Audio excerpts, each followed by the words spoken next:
여러분 안녕히 주무셨습니까? 가장 빠르게 만드는 글로벌 뉴스 분석 굿모닝 530 글로벌 1부 이주호입니다. 자, 미국 증시가 지난 밤 사이에 3대 지수 모두 반등한 채 마감이 됐습니다.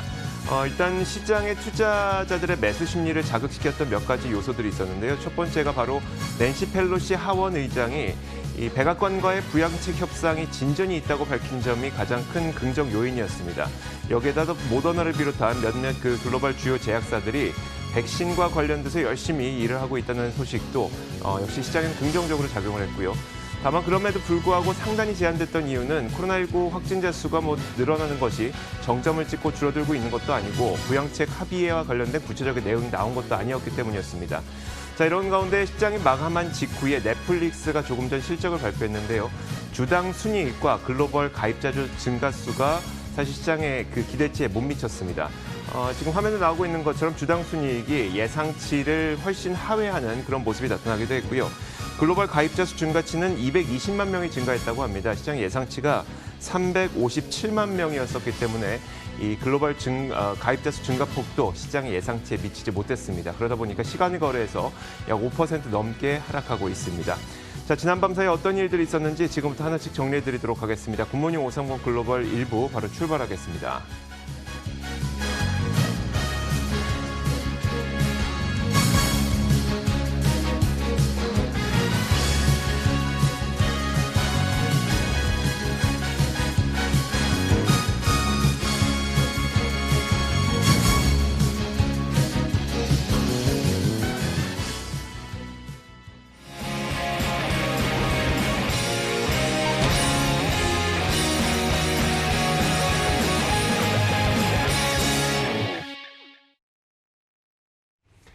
자, 미국 증시의 마감 동향부터 확인해 보겠습니다. 클로징 벨 나옵니다. 오늘도 장혜진 앵커와 전채린 캐스터 함께하겠습니다.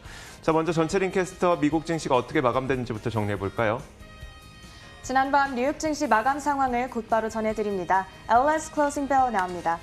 20일 주요 지수는 어제 하락을 딛고 일제히 올라줬습니다.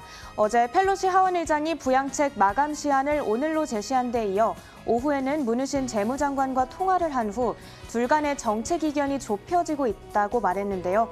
이제 막판으로 치닫고 있는 부양책 협상이 극적으로 타결을 이룰 거라는 기대감에 주가가 올랐습니다.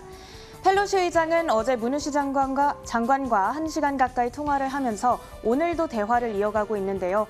의장은 희망컨대 오늘이 지나고 나면 답이 나올 것이다. 좋은 결과가 있을 것이다 라고 블룸버그에게 전했습니다. 최근 몇 주간 시장이 이 부양책 소식에 상당히 민감하게 반응한 만큼 정말로 협상안이 통과된다면 주가가 상승 랠리를 이어갈 거란 전망도 있습니다. 그런 가운데 오늘 백신 개발의 선두주자인 모더나가 12월 백신의 긴급 승인 가능성을 거론한 점도 투자 심리를 높여줬는데요. 모더나의 CEO는 어제 월스트리트저널이 주최한 컨퍼런스에서 현재 개발 중인 백신의 3상 임상시험 결과가 좋으면 12월에 정부의 긴급 승인을 받을 수 있을 거라고 전망했습니다. 여기에 9월 달에 신규 주택 착공과 허가가 증가하면서 주택시장의 호조세가 이어졌다는 점도 상승 재료였습니다. 다음으로 업종과 종목입니다. 어제 전부 하락하는 모습이었죠. 오늘은 전 업종이 다시 올라줬는데요. 특히 에너지주가 1.3% 가까이 가장 크게 오르며 S&P 지수의 상승을 이끌었습니다. 백신 기대감에 항공주와 여행주도 올라줬습니다. 카니발과 아메리칸 항공 각각 2%, 1% 올랐고요. P&G는 오늘 매출 실적 호조와 전망 상향 조정 계획을 발표하면서 0.5% 상승했습니다. 빵주도 넷플릭스를 제외하고는 일제히 올라주는 모습이었고요. 이어서 자세한 마감 상황 살펴보겠습니다. 오늘 3대 지수 모두 장중한때 1%대까지 올랐다가 상승폭을 줄인 모습이었습니다. 먼저 다우지수 0.4% 오르면서 28,300선을 회복해줬고요. 나스닥 지수는 0.3% 오르면서 11,516의 거래를 마쳤습니다. S&P 지수는 16포인트가량 되찾은 모습이죠. 3,443의 거래를 마쳤습니다. 월요일인 어제 주요 지수 1%대 하락했었는데요. 오늘은 다시 상승 전환하면서 일부 하락폭을 회복했다는 소식 전해드렸습니다. 이어서 상품 선물 시장도 살펴보시죠.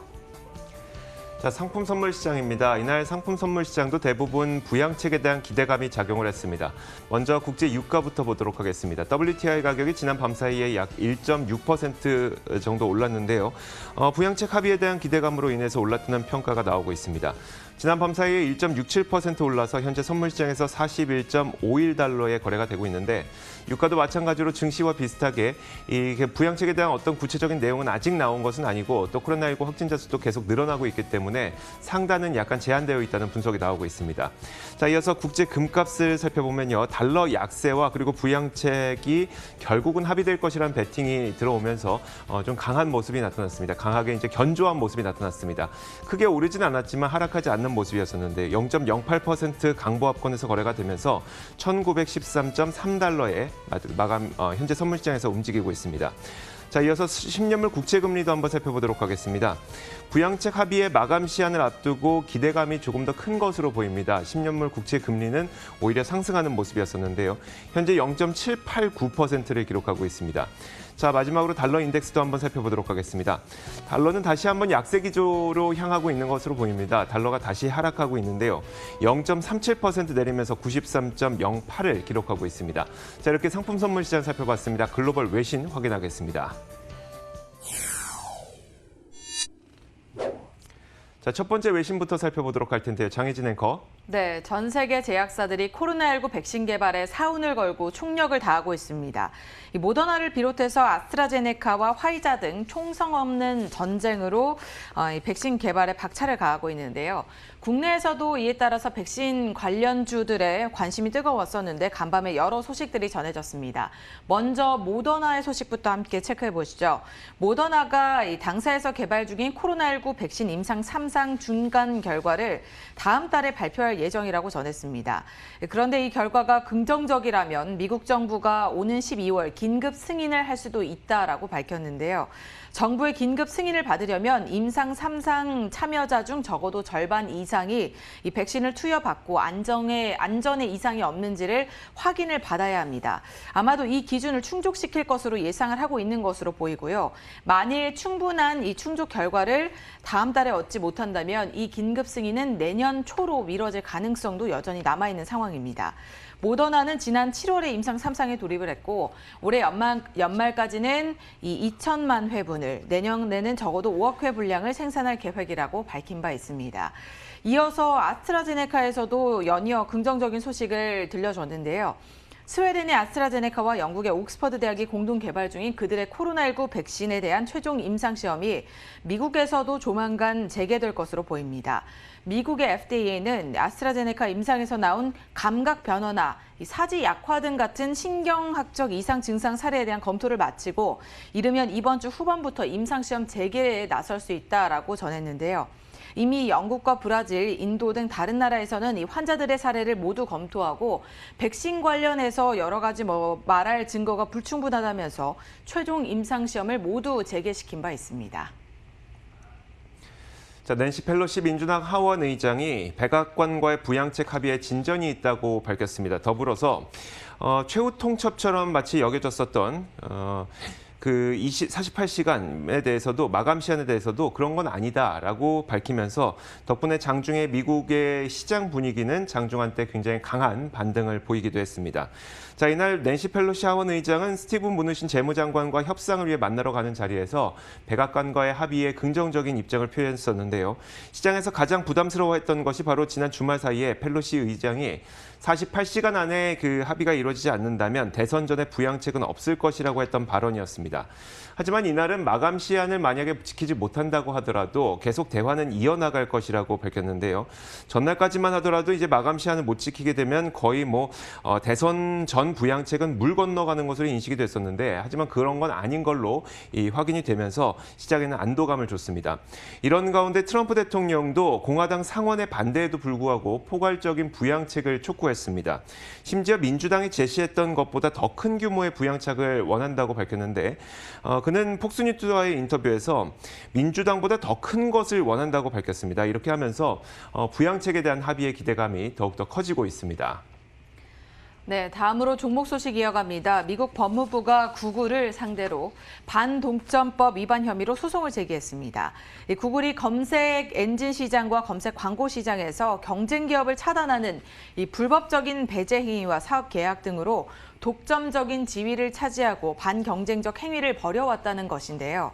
또한 당사는 이 자체 플랫폼 광고를 통해서 벌어들인 수입을 휴대폰 제조업체나 이동통신사 또는 애플 사파리 같은 인터넷 브라우저들에 지불해서 구글이 이 검색 디폴트 엔진이 되도록 해왔다고 밝혔습니다. 검색 디폴트 엔진이란 이 구글이 기본 설정을 계속해서 유지할 수 있도록 하는 것이겠죠.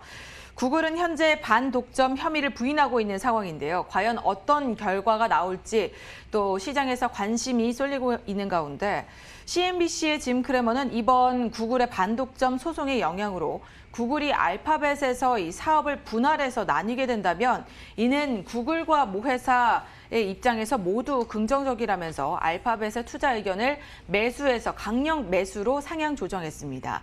그는 정부가 구글의 알파벳과 사업을 분할하라고 명령을 한다면 승자는 알파벳 주주들이 될 것으로 내다봤습니다. GM이 전설적인 자동차 브랜드 가운데 하나죠. 이 험머라고 하는 자동차가 있습니다. 이 자동차를 순수 전기차 버전으로 공개하게 됩니다. 이로써 테슬라의 픽업 트럭인 사이버 트럭과 본격적인 경쟁에 공식적으로 돌입하게 된다는 평가가 나오고 있습니다. 더불어서 오늘 미국 시장에서는 이 전기차의 생산 확장을 위해서 22억 달러를 투자한다는 소식도 있으면서 GM의 주가는 지난 밤 사이 6% 급등했습니다. GM은 이제 현지 시간 화요일 저녁, 우리 시간으로 따져보면 오늘 오전 정도가 될 텐데요. 순수 전기차 험머를 공개하게 됩니다.